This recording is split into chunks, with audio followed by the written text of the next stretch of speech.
प्रभात news मध्ये आपलं सहर्ष स्वागत आहे. आज पंढरपूर तालुक्यातील वाडी खुर्द हे गाव सत्ताधाऱ्यांचं मेन गाव.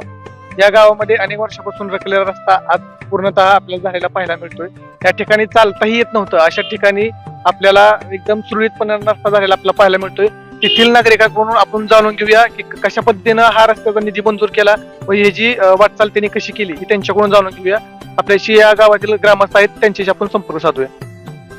नाव सांगा तुमचं. संजय नामदेव काळे. पूर्ण माहिती. ही रस्ता पान रस्ता आहे. ह्या रस्त्याला पहिल्यापासून असं परिस्थिती होती की चालायचं येत नव्हतं आणि शेतीला जायला सायकल म्हणजे चालत जाणारा बैलगाडीचा रस्ता चाला येत नव्हता. त्या रस्त्याला 40 फुटा रस्ता असतो, इथं 5 फूटचा राखला नव्हता लोकांनी.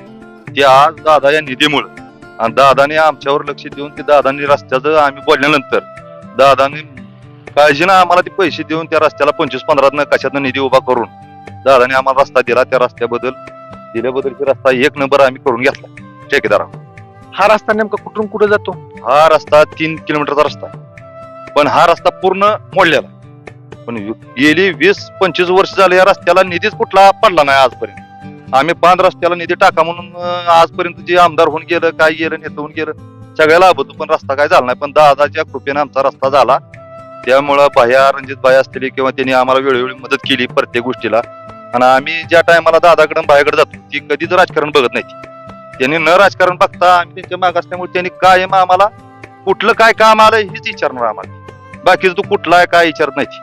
त्यांनी आम्हाला रस्त्यासाठी निधी दिला. रस्ता 1 नंबर झाला. लोकांची सोय लई भारी झाली, जाण्याची सोय झाली. एक नाला दिला, नालाचा रस्ता झाला, ओके झाला, नाला बी ओके झालाय. सगळी अडचण त्यांच्यामुळे आमची दूर झाली. 20-25 वर्षाचा आमचं किटाळा आज निघलं. आज तुमच्या गावातील कल्याणराव काळे साहेब या उद्घाटन प्रसंगी उपस्थित होते. त्यांना तुम्ही आमंत्रण दिलं, म्हणजे आमंत्रण दिल्यामुळे इथं आलं का त्या रणजित भाई सोबत आले? आम्ही होऊन स्वतः आमंत्रण दिलं त्यांना, बाबा रस्ता केलाय आम्ही, ते तुम्ही दिलेला रस्ता काम बघा, उद्घाटन करून जावा म्हणून आम्ही स्वतः आमंत्रण दिलं. आपल्यासोबत विठ्ठल सकाळी सकाळकर संचालक आहेत, तेही या रस्त्याबद्दल थोडी आपल्याला माहिती सांगतील.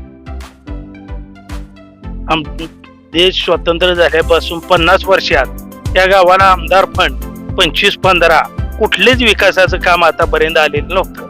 बबनदादाच्या ह्या 25 काळात इथं मुख्यमंत्री सडक योजनेतून एक पाटील वस्तीला 2.5 कोटी रुपयाचा रस्ता मंजूर झालेला आहे.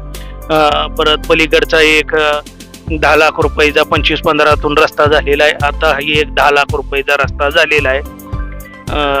आता सभामंडप एक भैरवनाथ मंदिराला दिलेला आहे. बबनदादांनी आमच्या गावाला भरघोस निधी दिलेला आहे.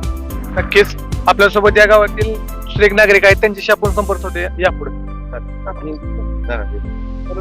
आम्हाला सांगा ह्या रस्त्याबद्दल थोडक्यात तुम्हाला काय वाटतं या रस्त्याबद्दल आज झालाय? अहो हे रस्ता 1 नंबर झालाय आणि दादाने केल्यामुळे हे आयुष्यात आमचं तर कीर्तन मिटलं नाही. आम्ही कुठे त्या काळात असं पुवारीने आणायचो, चिखलात जायचो, लय बेकार रस्ता होता. आणि आता ह्या रस्त्याचं काय बी करून राहिलेला उर्वरित रस्ता आहे ती सरकारी काय नियमाप्रमाणे मोजणे येऊन आपलं ती पण हो आता झाला की ते काय 12-13 फूट रस्ता झालेला तेवढा. तुम्ही रस्ता व्हायला लागते. तुम्ही किती दिवसापासून पाठपुरावा करता या रस्त्यात? लय वर्षापासून 20-21 वर्ष होऊन गेली त्याला. आज काय वाटतं रस्ता झालाय? आता 1 नंबर झालाय. त्याची गाडीची टेन्शन नाही. आमचं चुलतं दादा अर्जुन तात्या सरपंच होतं 15 वर्ष. त्याने वेळोवेळी प्रयत्न केला, पण अजून ती रस्त्याचा निधीच कुठला आम्हाला उपलब्ध झाला नाही, आजपर्यंत झाला नाही. हे रस्त्याचा निधी दादामुळे मिळला आणि आता रस्ता झालाय फक्त किती 450 मीटर. अजून ही हाय जवळजवळ 1.5 किलोमीटर 1.5-2 किलोमीटर. ही जर झालं तर आमच्या गावाची भारी होती. या पूर्ण गाव इथून पुढे डांबरेला मिळतोय रस्ता, इकडून ह्या मार्गे तुमच्या पुरवलीत येतोय. अशा हिशोबातला रस्ता आहे, पण ह्या रस्त्याला लक्ष देत नाही. ते सरकारने बी दादानी किंवा मंत्रिमंडळानं बांध रस्तं कुठलं गावगावचे रस्ता येतं ती पूर्ण करावं.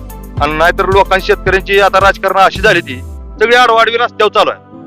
ते शासनाचं रस्ता जर क्लिअर झालं तर कुणाची आडवाडी होऊ शकत नाही. मोकळ्या मनानं माणसाला वागायला सोपं जातं. एक महत्वाचं.